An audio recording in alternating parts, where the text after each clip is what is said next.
In this week's episode of Bleach the 1000-Year Blood War arc, Ukitake offers up his life to stabilise the Soul King, Ichigo continues to battle Yhwach, and Kyoraku makes a surprising visit to none other than Aizen himself. Well, another week, another incredible episode of the 1000-Year Blood War arc anime. As with the previous episodes of Part 3 so far, half of episode 29, The Dark Arm, was dedicated to entirely new content. An encouraging trend I hope to see continue moving forward. And I suspect it probably will. As mentioned before Part 3 began, they are really running out of chapters to adapt, meaning the pacing was always going to slow down considerably in the back half of the anime, and we are now really seeing the fruits of that. Would I have enjoyed similar pacing for Parts 1 and 2? Of course I would, and to be honest, there are aspects and elements of those parts of the story that I would have liked to have seen fleshed out more too. For example, it's great seeing Ukitake get a massive 10-minute long flashback, to the point where I kind of wish Unohana had received the same treatment. But if I had to choose, then I'd take the same route the anime currently is.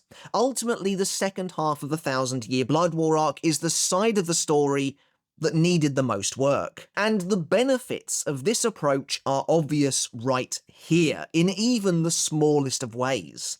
Jushiro Ukitake's sacrifice is the main spotlight of this week's episode, and as with the biggest events of the story so far, including both those that haven't yet come to be and those that might be a little controversial, the major story beats have been left entirely intact.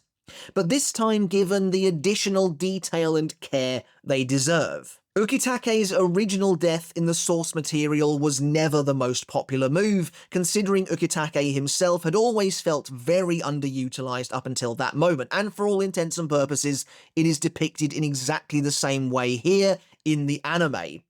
And while the outcome is the same, at the very least the anime goes out of its way to make the scene feel more meaningful and a better send-off for the character as an entity. Ultimately, the big picture is this. It may not be wholly satisfying still, especially if you're an Ukitake fan, but it is much improved.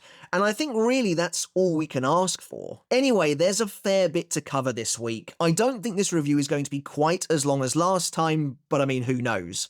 So, as we begin our in-depth spoiler review and discussion of episode 29 of the 1000-Year Blood War arc titled The Dark Arm, as always, I'll be looking at this episode from the perspective of someone who has read the entirety of the 1000-Year Blood War arc before, meaning there will be potential spoilers for the entire arc to follow as we take a look at this episode to see what it added, what it changed, and what it took away from the source material. However guys, once you're done with the video, if you enjoyed it and you want to see more from me and the channel, you want to stay up to date, especially as we cover the 1000-Year Blood War arc part 3, make sure to hit that subscribe button now, as it really does help the channel out, and I really do appreciate it. So, we'll start as we always do by covering the chapters used in this week's episode, and to be honest, I think this is unprecedented in the 1000-Year Blood War arc anime so far, in that I think basically every chapter featured here in episode 29 this week was also featured in some form or another in episode 28 too. And the main reason for that is the new approach to the anime's pacing. We are carving up the individual chapters now to such an extent that we are doubling and sometimes tripling back down on chapters we've already visited before in order to complete them, essentially. And in some cases, many cases perhaps, we are still missing huge chunks of certain chapters in a way that feels more than a bit conspicuous. So, without further ado, these are the chapters covered in episode 29. Starting with chapter 615, All is Lost. Chapter 616, Mimihagi Summer. Chapter 617, Return of the God. And finally, chapter 618, The Dark Arm, the title of this week's episode. Yes, so I do wish they'd called this episode Return of the God, but alas. So, a considerably shorter list of chapters this week, and even then, there's maybe only half of each chapter on show here. Hell, the episode ends halfway through the very chapter it's named after. In parts 1 and 2, I'd have congratulated and praised this episode for covering a mere 4 chapters, calling it the ideal number. But it just doesn't work like that anymore. The pacing is inherently better in every single way right now, so just looking at the overall chapter count doesn't give us a full picture. Once again, I need to reiterate just how incredible the sheer scale of this rewrite is, the magnitude of restructuring going on here. While we've seemingly left chapters 613 and 614 behind, the truth is that massive portions of those chapters simply still have not appeared yet, some of which likely now never will. For example, with Ukitake's death in this week's episode, that rules out all of his past appearances that we haven't yet seen.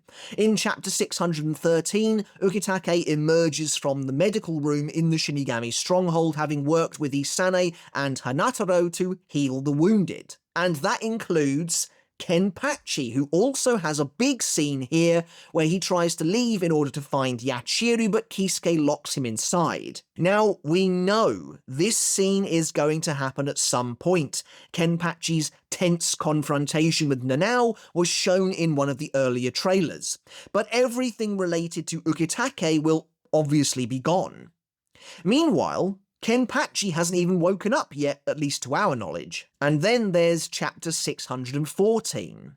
Still, like with last week, we are missing an entire half of this chapter, the half that sets up the journey to the royal palace. The Vizards have still yet to appear on the scene, despite arriving at the stronghold back in episode 25. On top of that, Kisuke still hasn't even introduced the concept of spirit orbs yet, their method of charging enough energy to build the gate to the palace. We know for a fact the orbs will still be used, as they are shown prominently in Part 3's opening, but the question is, when? In my opinion, the episode makes an interesting allusion towards the end, when Kisuke notes that they don't have enough Reiatsu to even get started on the gate. The scene then switches to Aizen, a character famous for his vast Reiatsu, to the point where he was even made a special war power because of it. Is the anime planning on slightly rewriting Aizen's role too? For now, we'll have to wait and see. We'll talk about that a little later, but it's clear that so much is still being changed. Anyway, that should hopefully give you an idea of where we're at in regards to the pacing and the structure once more. This results in episodes that both feel empty and packed. They feel like there's simultaneously not a lot happening and a lot happening at the same time. And in my opinion, that's a sign that the pacing is working. There's a nice balance here. Each episode feels like a satisfactory watch so far, and that's down in large part to the wonderful new content we're receiving that balances out the plot progression taken from the manga itself. Speaking of which, I released an accompanying video to this review looking in depth at Ukitake's 10-minute flashback, which may or may not tease the arc that must not be named, so make sure to check that out too if you haven't already. Right, on to the actual spoiler analysis of the episode itself. The episode opens with an aerial shot of the Shinigami stronghold, Mayuri's light-filled laboratory, which now features an enormous hole where much of the ceiling used to be. A couple of things stood out to me immediately upon seeing this shot. For starters, I feel like the perspective is completely off here. Maybe it's just me, but the fact the characters inside the building are so tiny makes it look absolutely enormous, and when you compare it to some shots from the manga that use perspective in an interesting way, you can gauge how big the lab is meant to be. But, I mean, that doesn't really matter at all, it's just a small thing I noticed at the start. The bigger issue at the start of this episode is the fact that the world no longer seems to be shaking, which is really weird. Episode 28 ended on an amazing cliffhanger in my opinion, with the Soul King's death signalling the end of all things. The Serete, being in the immediate vicinity of the palace, was completely devastated by Adnias' power, and even after the ceiling collapsed, the massive tremors should still be ongoing. So, to go immediately into this episode and see that everything appears to be still again is a little odd. What happened to the incredible sense of urgency from last week? As we enter the lab, Ukitake immediately says that he will take the Soul King's place as a strange oily darkness begins to unravel upon his back. This is a really cool shot of Ukitake, but here we run into yet another issue with the opening of this episode. Where the hell is the rest of it? This cut to Ukitake is jarring, to say the least.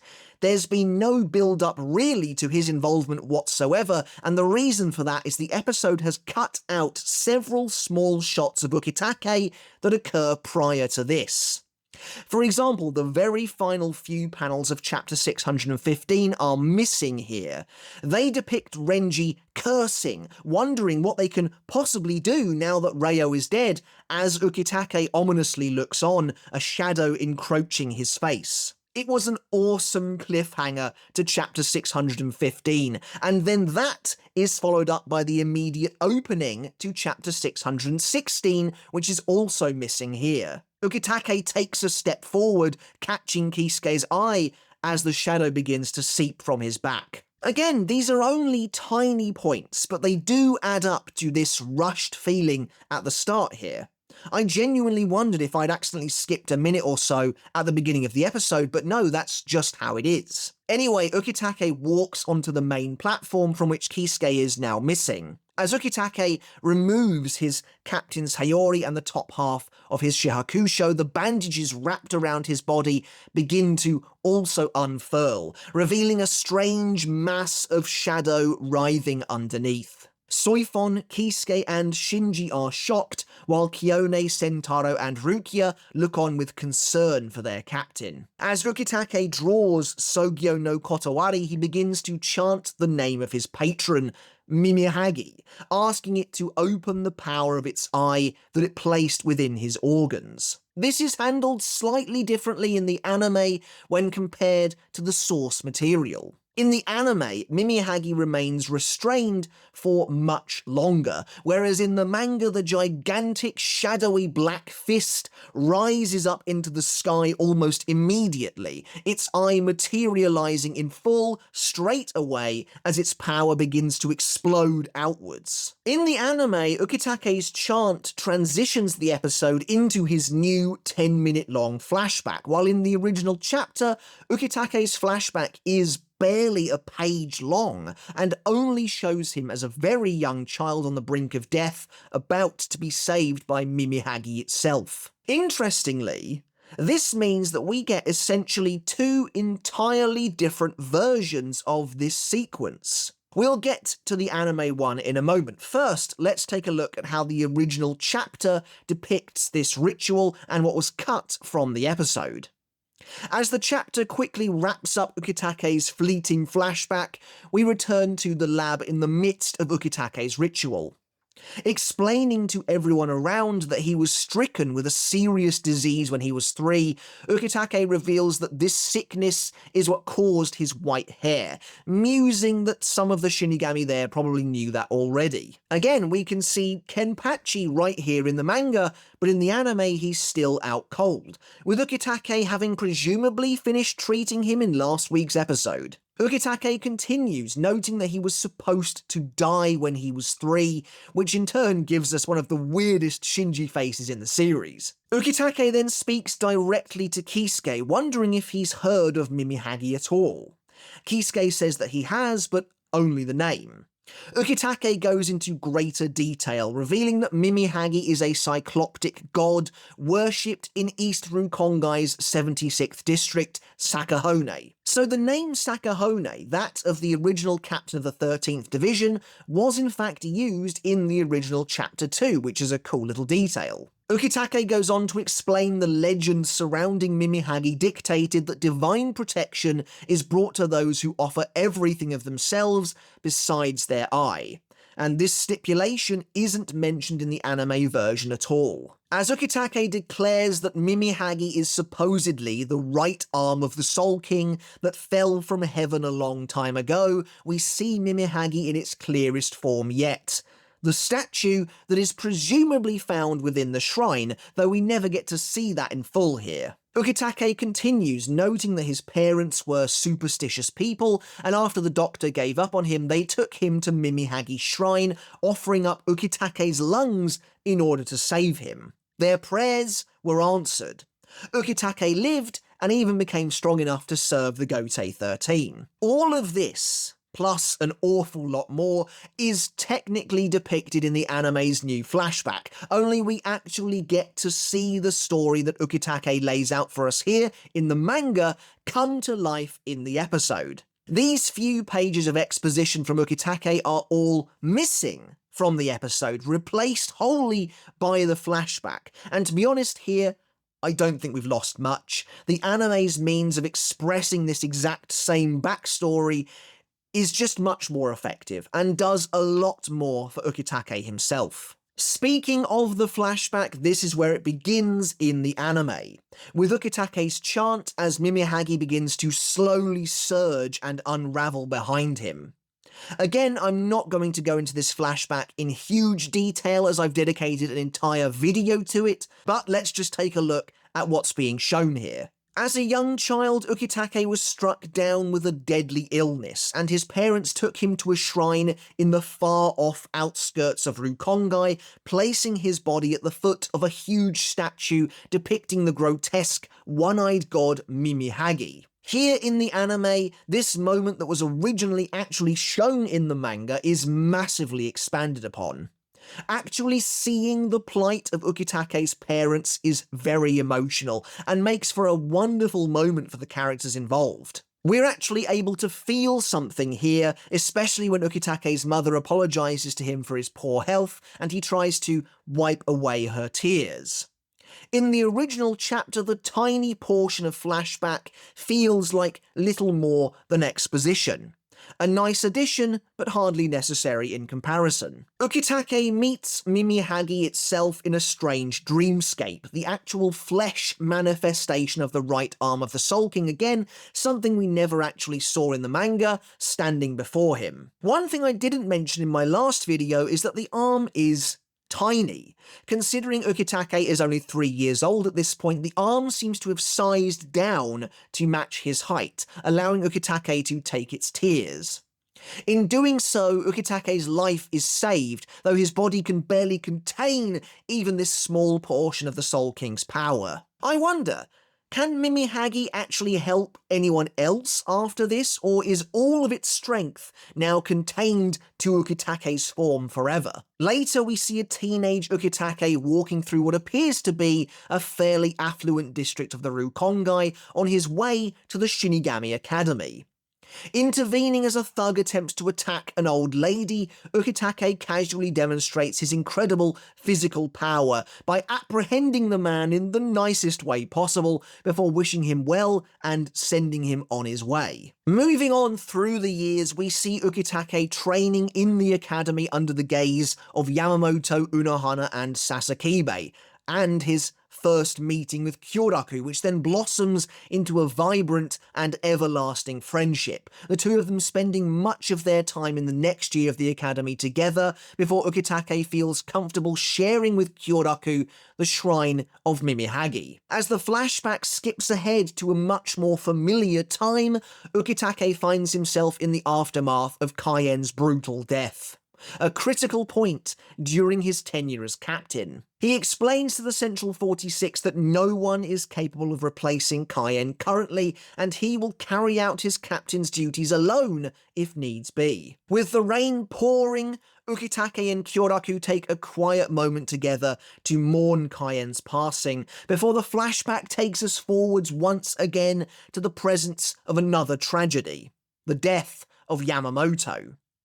Ukitake, Kyoraku, and Unohana gather around Yamamoto's shattered Ryujin Jaka, feeling despondent about events both past and yet to come. Unohana, aware of the immediate path laid out before her, bids Ukitake farewell, to which he replies that he'll see her soon. As an aside, it continues to be funny just how little Unohana seems to actually age.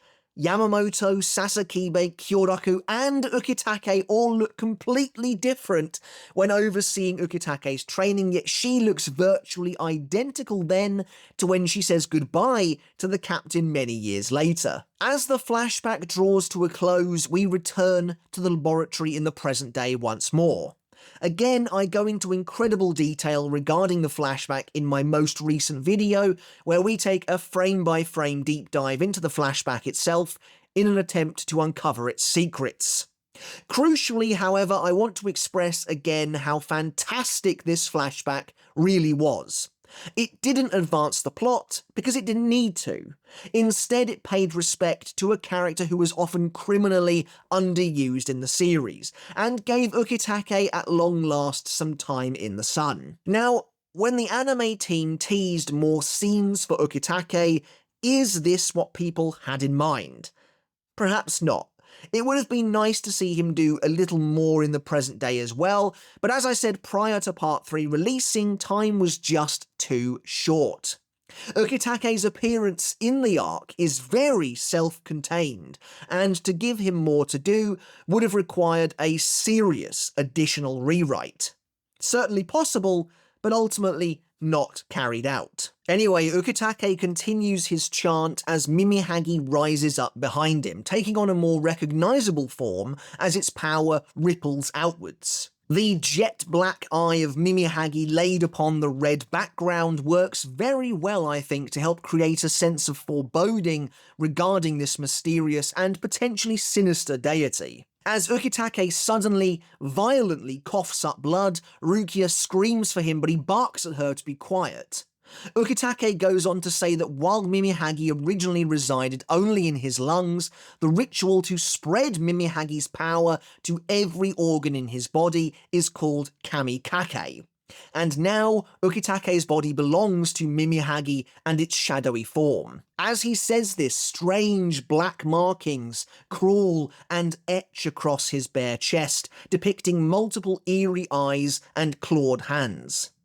In this moment, Ukitake reveals that he has become Ryo's right arm itself. While this sequence plays out identically between the anime and the manga, considering the preceding explanation by Ukitake was removed in the episode and replaced by the flashback solely for our benefit, that means that everyone gathered in the lab has basically no context for what's actually going on when you think about it. At the very least, in the manga, Ukitake and Kisuke's brief conversation established some kind of explanation for what this strange phenomenon is for everyone else to understand, but here, much of what we know of Mimihagi is shown to us in the flashback and therefore not explained to anyone present, as Ukitake is still chanting when we return to him afterwards.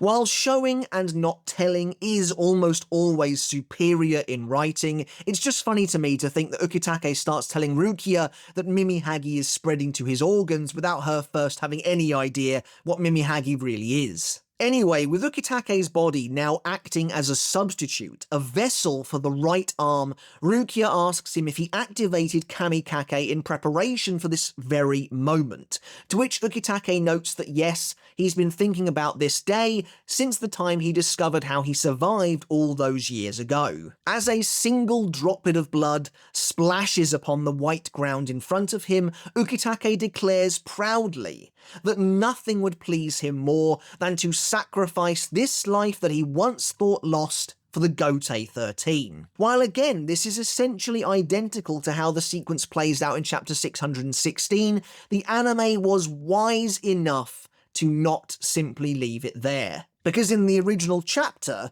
this is where Ukitake dies. Many readers, myself included, felt that Ukitake's final moments in particular always felt a little rushed, especially his parting conversation with Rukia, his vice captain. in that there isn't really one at all outside of him snapping at her for being worried about him.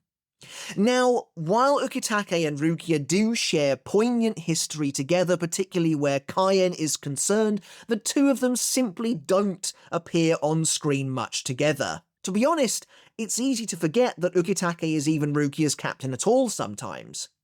However, for Ukitake to sharply tell Rukia to be quiet when she expresses her worry for him in a moment that, let's face it, would be fairly traumatic for her, well, it always felt a little cold, and uncharacteristically so for Ukitake, to be honest. And so the anime makes the incredibly wise decision to give them both a little extra time with one another, and really make it count.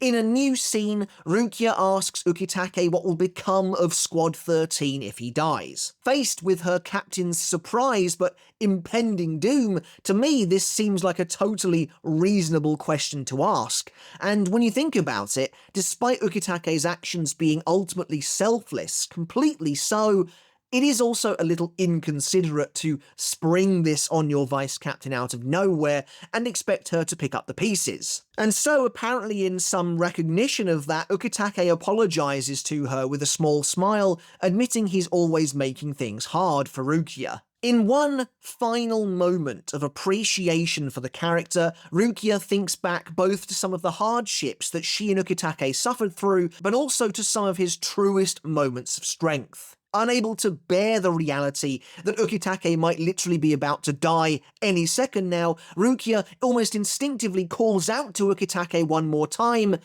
but as Ukitake lifts his blade to his face, he adamantly tells her, as if trying to cut through the noise, that there are two types of battles, and that she must understand. In that moment, Rukia clenches her fist, because of course she understands. This is, in my opinion, the crowning moment of this sequence here in the anime. The final exchange that really brings it all together and seals the deal for me. On the night Kaien died, Rukia was taught a valuable lesson by none other than Ukitake himself, that there are two kinds of battles, a battle to protect life, or a battle to defend honour. Even though Ukitake was clearly desperate to step in and help his vice captain on that fateful evening, he knew that the fight laid out before them that night was Kaien's alone. As a result, Kaien was killed, but in the end he thanked Ukitake with his final breath for letting him fight alone. And now, here at the end of the world, Rukia is faced with this devastating decision once again. When Ukitake says that to her, he truly is saying it to her, no one else. No one else there likely has any idea what he's talking about. It's an exchange shared only between a captain and his vice captain. And so, right then and there, Rukia knows she has to be strong and let Ukitake fight his own battle. She has to shoulder this burden, and in a sense, she's now taking Ukitake's place and not stepping in when she could maybe do something to help, although this situation is even perhaps more hopeless than Kaien's was all those years ago. But forgetting about pride and honour for a moment, it is absolutely brutal to think that this is the second time that Rukia has been forced to confront this terrifying reality. That she watched her superior die before her eyes twice, and that both times she was instructed to stay put. This new sequence is really the perfect example of what the anime is capable of bringing to the table. It's not particularly long, but it is meaningful. It has real impact. It's a fantastic callback to what is honestly one of the best written self-contained short stories within Bleach itself, and ties the 13th Division together in a way that it never quite managed in the manga alone. The 13th Division always ended up feeling somewhat disjointed in my opinion. After Rukia becomes the vice captain, she is basically, I don't think, ever seen with Ukitake again until this moment, and that's weird. In some ways, it hampers the message of her promotion. But this single exchange is something that's shared only by the two of them, and I think that is an excellent touch. But returning to the source material once again, Rukia is forced to look on helplessly as Mimihagi's giant, shadowy hand finally bursts open, blood gushing from Ukitake's mouth as his head is flung backwards and he screams in agony, the power of the right arm now finally taking full effect. By the way, a nice little detail here, and it's the same in the manga, is that Mimihagi, like Pernida, is sealed initially. Again, spoilers here for future episodes to come, but when we first see Pernida uncloaked, its fingers are chained together by the nails. Only by breaking these chains apart can Pernida grow to its full height and power, and the same is true here for Mimihagi. Mimihagi's shadowy form is surrounded by a ring which shatters when it opens its fingers out for the first time. It's pretty awesome that even the Soul King's limbs have had their powers limited, though considering both of them can break free of their seals themselves, well, whoever applied them didn't do a great job. As we now find ourselves far below, deep within the darkness of Muken itself, Kyoraku senses that Ukitake has fallen in another nice little new moment. As he too thinks on Ukitake's words about Kaien, Kyoraku steps forward defiantly. If Ukitake is putting his life on the line to save the world, then he can't hang around either. More determined than ever to succeed, Kyoraku accepts his own battle for what it is and steps into the great black beyond of the prison. As we reach the end of chapter 616, Kyoraku peers into the abyss itself and calls out to someone, asking them for a chat.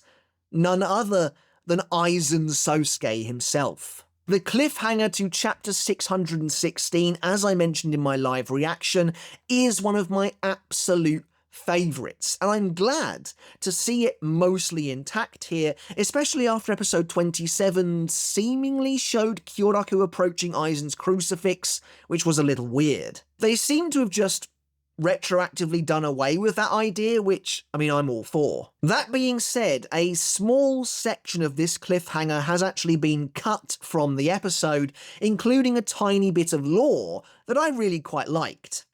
In the original chapter, Kyoraku senses the shaking of the world even as far down as within the depths of Muken itself. He notes that it's almost the end for the Soul Society before revealing he's gone as far as innocent people can, saying they can't reach the bottom of that unending darkness. Honestly, that's the detail that I love, and I wish it was included here. It's a simple thing, but it's great world building. The idea that Muken has some kind of shadowy wall within that prevents the innocent from being too deeply corrupted by those contained there is really fantastic stuff. Aizen even receives a key card this week featuring the cover art from chapter 617, redrawn here for the anime, which is a very nice touch. However, we're not going to see Aizen just yet. Instead, the episode takes us back to chapter 615 as Ichigo rushes Yhwach. While it's a blink and you'll miss it inclusion, Yhwach does in fact defend himself with his cloak in that really weird fashion like in the original chapter. As Yhwach bellows that Ichigo has no reason left to fight him, he explains that Ryo was created to stabilise the Soul Society, where a great number of souls pass through. The same law we receive in the manga. However, there are some conspicuous differences here in this scene. The most prominent is that Ichigo's arm is still possessed by Yhwach's Reiatsu. And this translates to his fighting style as well, as we see him swinging only with his free arm, while the controlled one hangs limply by his side. And so it seems like a large portion of chapter 615 that leads up to this moment has been removed from the episode. On his knees after killing Adnias in the original chapter, Ichigo questions why he cut the Soul King in half and why the sword won't leave his hand. In response, Yhwach explains his shrift to Ichigo, telling him that not only can he see all futures, but he can freely give and take power as well. The next part of Yhwach's monologue, however, where he explains to Ichigo that his power called out to the Quincy blood in Ichigo and forced him to slay the Soul King, is in fact present in last week's episode. And then immediately after that, the moment where Yhwach's power leaves Ichigo's hand and allows him to drop the sword has so far not appeared yet. Anyway, returning to the episode, Ichigo swings wildly at Yhwach, but the Quincy King blocks every strike in a shower of sparks before forcing Ichigo back. By the way, in the original chapter, that shot of Yhwach throwing his arm out in a badass fashion actually comes when he explains the purpose of the Soul King slightly earlier. We really are chopping and changing all over the place here. Anyway, at this point in chapter 615, Yoruichi surrounds Yhwach with her deadly wires.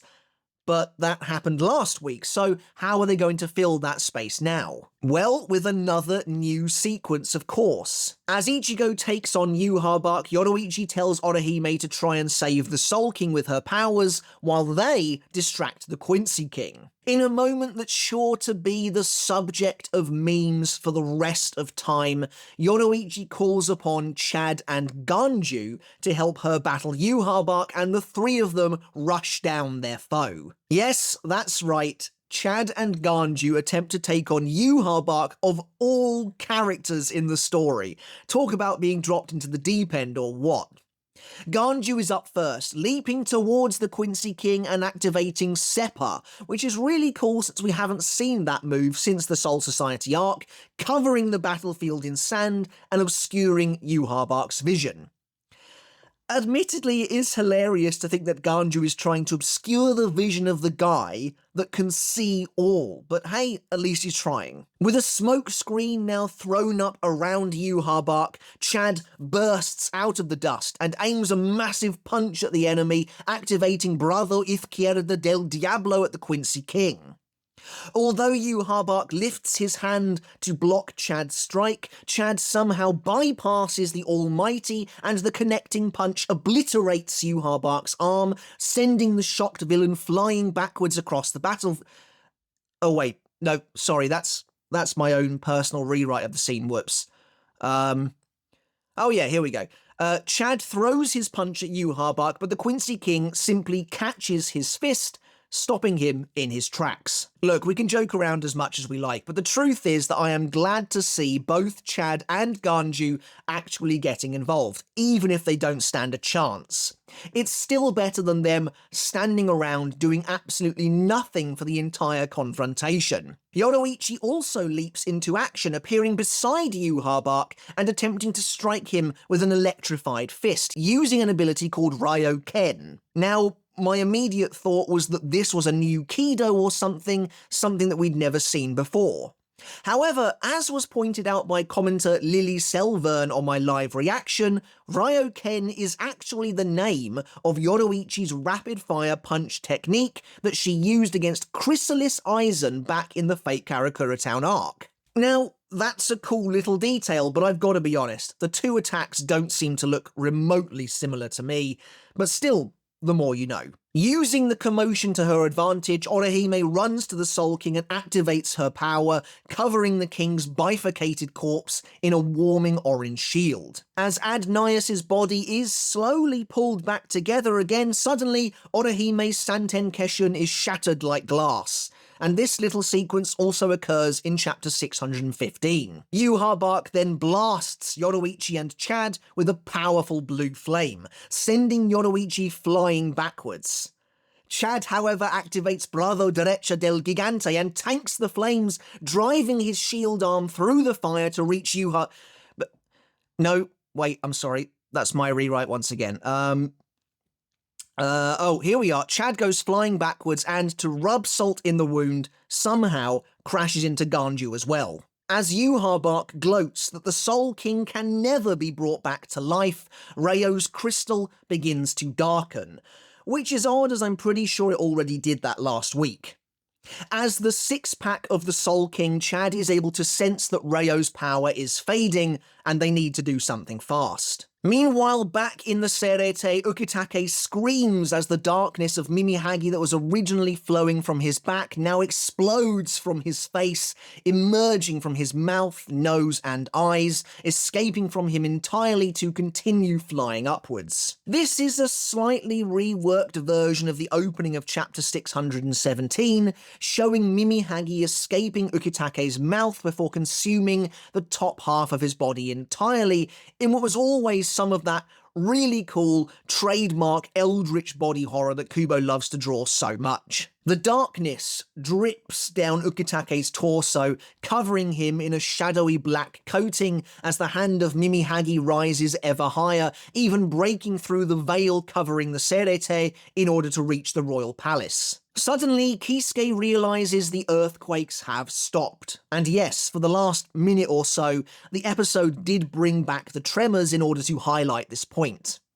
In the palace far above, everyone, including Yhwach, is shocked to see this black hand grabbing onto the Soul King's severed crystal, holding it firmly in place. As Mimihagi's eye opens on the outside of its hand, Yhwach questions what this thing before him is, as Yoruichi takes note of the fact that not even Yhwach could see this coming. It's kind of interesting to me that Yhwach knows what Irazu Sando is, but doesn't seem to have any idea what Mimihagi is. While most of this sequence is the same as the original chapter, the anime goes the extra mile to draw attention to the fact that Yhwach's the Almighty didn't see Mimihagi coming, even giving us this really cool visual where Yhwach tries to use his eyes, even presenting us with that same negative effect, only for the effect to break into pieces when trying to look upon Mimihagi itself. This is great, and honestly makes me wonder if the Soul King will be used somehow in the future to help the heroes circumvent the Almighty. In fact, thinking about it, I wonder if this is being highlighted due in part to what we saw in episode 27. If Uryu really does have a portion of the Almighty now, then this is the anime's way of foreshadowing exactly how Uryu might be able to turn the tables on Yhwach in the future. Meanwhile, back down below, we see Ukitake's limp body being held upright by Mimihagi, his torso twitching unnaturally in place. It's a great, haunting visual. Ukitake looks like something out of Bloodborne. This shot is actually in the manga too, complete with the twitching motion, but the darkness effect is much more pronounced here in the anime, running, seeping down Ukitake's body like a corrupting oil. It is a very creepy shot. While Mimihagi is technically helping the Shinigami, it's not hard to view it as some sort of parasite, leeching off Ukitake's life force. The vibrant man everyone once knew is completely gone in a matter of minutes, replaced with this horrifying shell. Still living, but barely. With the world, however, temporarily stabilised, Soifon steps in, quickly asking Kisuke how long Ukitake will last as the anchor. She notes that Ukitake is unlikely to be able to become a true replacement for the Soul King, so this temporary solution will only last for as long as Ukitake is alive, upsetting and angering Rukia, Kione, and Sentaro. Even Omaida protests his captain's lack of tact, but Soifon presses the point. And to be fair, for perhaps the first time ever, she's completely right. This is one of the rare instances where Soifon speaking her mind is actually justified, as painful as it may be to hear, and Kisuke clearly agrees with her. This is why I've always loved this whole entire sequence. While not officially partitioned out this way, I've always personally considered chapters 612 through to chapter 628 to be the Death of the Soul King mini-arc, and it's honestly one of my favourite parts of the entire Thousand Year Blood War arc. Part of that is due to the end-of-the-world urgency the story is suddenly faced with, but another part is due to the incredible coming together of characters in an almost unprecedented way. Since there's no fight currently happening, they all actually get the chance to interact somewhat and exchange dialogue, and it's excellent stuff. Anyway, while he confesses that he's never seen nor heard of Kamikake before now, so he has no idea how long they've got, Kisuke determines that they absolutely must find a way to stabilise the world right now. While this sequence has been practically identical to the manga up until now, it's here where things take an interesting turn. In the manga, here, Kisuke encourages everyone to continue trying to build the gate using their spirit orbs. As I've said before, at this point the process to build the gate was underway long before Ukitake's death, when both he and Kenpachi were actively involved. Now though, said process hasn't even begun. In the anime, Yushiro approaches Kisuke telling him the heavenly tools are ready, but Kisuke says they can't begin yet as they don't have enough spiritual pressure.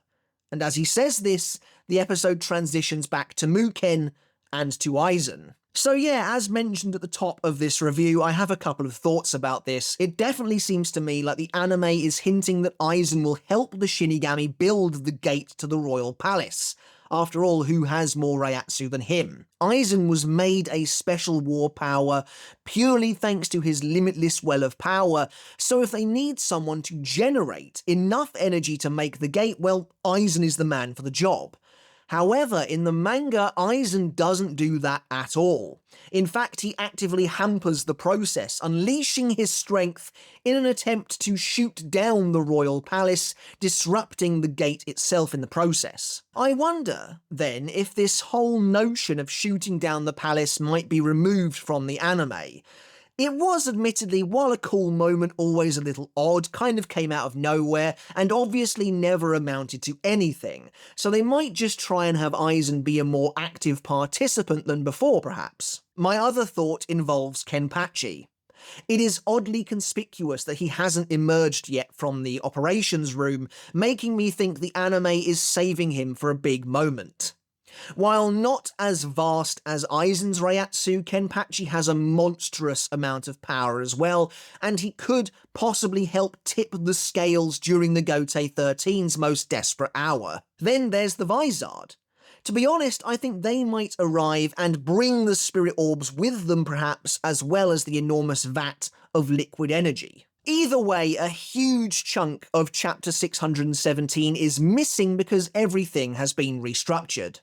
After Kisuke instructs everyone to continue pouring their power into the orbs, they keep trying to build the gate, only to find it faltering and sputtering out.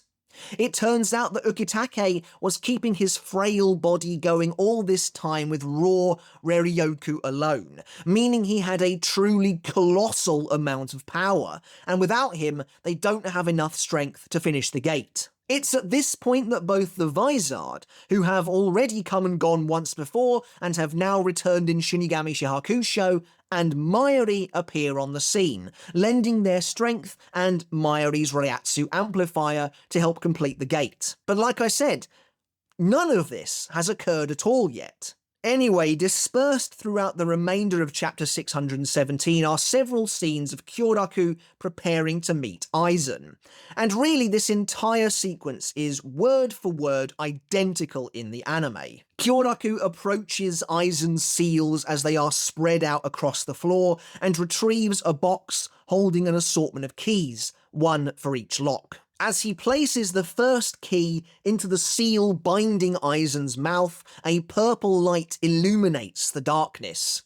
And this is a really awesome effect and adds a lot of atmosphere to the scene. Plus, purple is Aizen's signature colour, and so there's a sense that as purple light floods the eternal darkness of Muken itself, that Aizen is still somehow in control. After unsealing Aizen's mouth, Kyoraku muses that ordinarily it would be nearly impossible for someone to speak after having their mouth forcibly closed for 2 years, but for Aizen he suspects it won't be an issue. Aizen's voice then rings out from the empty darkness, confirming as such, and suddenly Kyoraku's eye widens.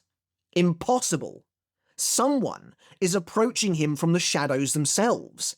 Despite only freeing one of Aizen's seals, Kyoraku is horrified to see Aizen himself emerge from the endless abyss, towering over the new head captain with a sinister smirk on his face and a purple gleam in his single eye. This is of course the cliffhanger to chapter 617. Back in the day, it always felt as though Kubo broke up the scenes here in Muken in the way he did to force Aizen's appearance as the cliffhanger while keeping the momentum going in the Serete as well. Here though, we still have some episode left, but it's very good to see Aizen once again. I know it's a bit of a basic choice, but Aizen is my favourite character in the series. The impact of him finally returning doesn't hit quite as hard here as it did in the manga, as like I said, the anime has taken really every opportunity it feasibly can to show us Aizen, while in the manga we literally did not see him from chapter 423 until chapter 616, which was some impressive restraint on Kubo's part, I think. Now, there's been a lot of talk surrounding what's actually happening in this scene. Is this version of Aizen merely an illusion, or is he so powerful that simply undoing a single seal was enough for him to break free of the rest? I can't remember if it was ever actually confirmed anyway, but regardless, I think the latter is clearly what's going on here. That's why he mockingly tells Kyoraku to use the other two keys, and Kyoraku, being the kind of guy he is, plays along with a grin, asking Aizen how his freed ankle and left eye feel. Before we move on, let's talk briefly about the art in this scene, as I think sadly it does suffer a bit here and I'm not entirely sure why. The art has admittedly been a little wonky all episode. Certain characters look a little strange in places, but Aizen is definitely the worst affected. I don't think this main shot of his face is too bad, but something is undeniably off about it. Just compare it to the shot of Aizen's face from episode 6, which looks nearly picture perfect by comparison. There's more definition and it just looks better drawn in general. It's not the end of the world, but it's a shame considering this is Aizen's big return. That being said, the incredibly atmospheric lighting does a lot of heavy lifting here, and I'm a huge fan of how this scene looks in general. Perhaps realising their exchange was already excellent, the anime has opted to leave Kyoraku and Aizen's dialogue almost completely alone. This entire sequence plays out word for word exactly as it does in the manga, with my two favourite characters sparring verbally before Kyoraku reveals that the keys to Muken itself have been embedded in his heart. The idea being that if Aizen kills Kyoraku in order to escape, the gates to Muken will be sealed for all eternity. I always loved this moment. Aizen and Kyoraku share in a little bit of casual disdain towards the Central 46, who seem to completely misunderstand Aizen entirely. The Central 46 see Aizen as little more than a common criminal, a thug, a murderer who would happily kill Kyoraku in order to escape. But as Aizen realises their ploy, he curses them under his breath. Aizen doesn't want to kill Kyoraku at all, and he never did. If anything, Aizen possibly holds a little respect for such a powerful and venerated Shinigami. The only captain Aizen ever wanted to kill was Yamamoto. Because of what he represented, he had no such issue with anyone else, though he did delight in tormenting Hitsugaya. Aizen sees himself as above what the Central 46 judges think he is, after all. Though admittedly I've always felt they were justified in considering him as such, since he butchered the last group of judges. Anyway, Kyoraku presses on with business, revealing a group of Kido Corps officers behind him, and in the middle of them, a glorious throne that beckons Aizen to it. Perhaps the single most powerful Bleach character of them all, ready to take on Yhwach himself, Chair Summer is at last introduced in the anime, taking centre point on the screen to exude its superiority. And if you're interested in learning more about Chair Summer, well, I've done a full character analysis on this fascinating being here on my channel. As Kyoraku asks Aizen to sit upon the chair in order to be taken up to the sternritter once more, one of the Kido Corps officers charges Aizen, rather politely explaining that he needs to restrain him before he's seated. As the man reaches Aizen with his outstretched hands, however, his fingers are suddenly completely disintegrated, blood erupting from them like volcanoes. Of course, Aizen's Reiatsu is so great and so dense that anyone who tries to touch him will be dissolved away into nothing, a holdover from his transcendental transformation in Deicide. Now, as much as I hate to do this, I have to be honest, I think the anime completely botched this scene. I have no idea what is going on with the officer's hands. Blood explodes out of his fingers, which again is just never how Aizen's power has been depicted. The Reiatsu field around him erases things from existence to the point where blood would barely flow, as is seen in the manga. Here, though, I just don't know what I'm supposed to be looking at. Why are there streams of blood rushing up the man's arms and hands? Why is it pumping out of him by the gallons?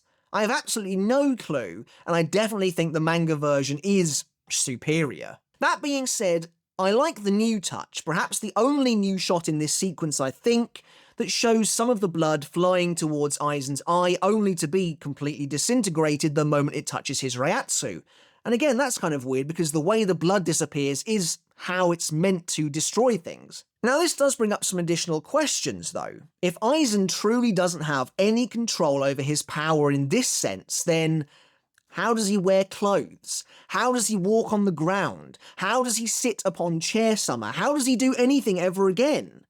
What a miserable existence that would be. It all kind of made sense, at least Aizen wearing clothes made sense back in Deicide, because all he was wearing was a strange outfit manifested by the Hogyoku itself, but this, I have no idea. A little later on, it is explained by Kyoraku and Mayuri that this is the zenith, the pinnacle of their technology, but I still have no idea how they've managed to create something like this. I mean, we know from his battle with both Ichigo and his later duel with Yhwach that those strong enough can reach him, but I doubt that extends to everyday household objects. Aizen then addresses Kyoraku once again, asking him that even if he did sit on that chair and allow himself to be taken above, does Kyoraku really think that he would help the Gotei 13 for the sake of the Soul Society? Again, Aizen looks a little weird here, but there you go. While Kyoraku admits that he's not asking Aizen to help for the Soul Society's sake, he does note that they share similar interests, namely the deposing of the current Soul King, which is likely to be Yhwach any minute now. Seemingly bested, Aizen says that Kyoraku is indeed amusing, before pondering the question. As Aizen wonders about breathing the air of the Soul Society, we are taken back outside to the ruins and rubble of the completely transformed sternritter in the aftermath of the war. The blood-red sky, the depressing, shadowy destruction strewn about everywhere, the unfamiliar buildings, and of course the now towering stream of shadow reaching up towards the heavens. Ultimately, it is completely unrecognisable. The war has thoroughly taken its toll. The episode comes to a close then with one final line from Aizen himself, as he asks again if Kyoraku means for him to breathe the air of the pathetic Soul Society that's now about to be crushed by Yhwach. And finally, we have the poem for next week's episode, episode 30, The Betrayer, which reads as follows. I draw my bow, fingers on the star, against the moon I thought I'd left behind. Despite the fact that this poem seems to be from Uryu's perspective specifically, it actually seems uncharacteristically straightforward, to be honest. The poem is read by both Ichigo and Uryu at the same time, and the image transitions from Ichigo's outstretched arm to Uryu's. And therefore I think the message is clear. We are finally going to be getting a proper battle between Ichigo and Uryu in the next episode. And so that's it for episode 29 of the 1000-Year Blood War arc, The Dark Arm, which ironically ends halfway through chapter 618, The Dark Arm.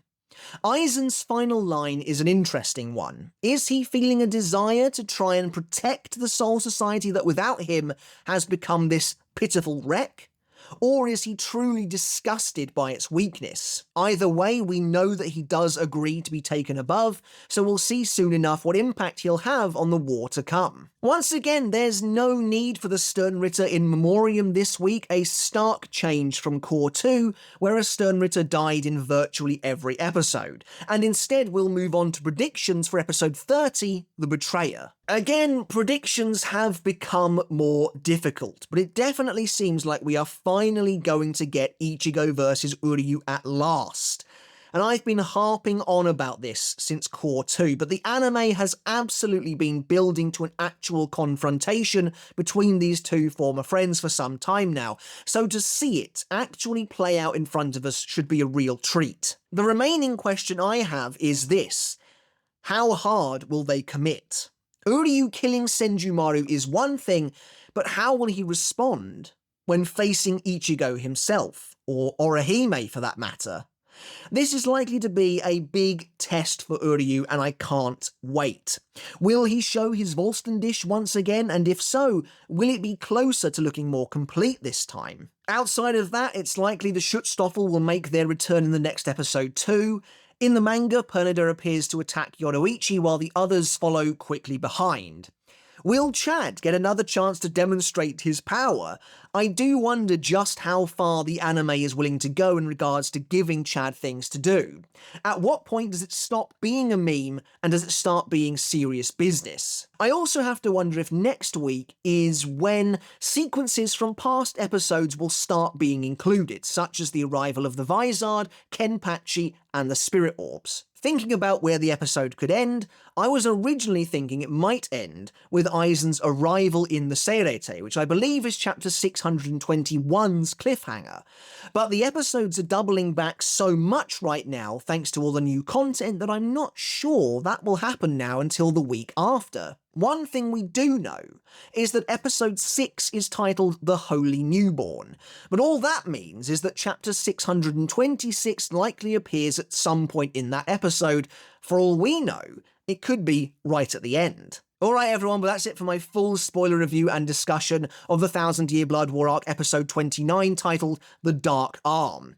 What are your thoughts on this week's episode? Was it as good as last week's? Was it as crazy and affair? Or was this one slightly more slower paced and low key, owing in part due to the large but fantastic flashback for Ukitake?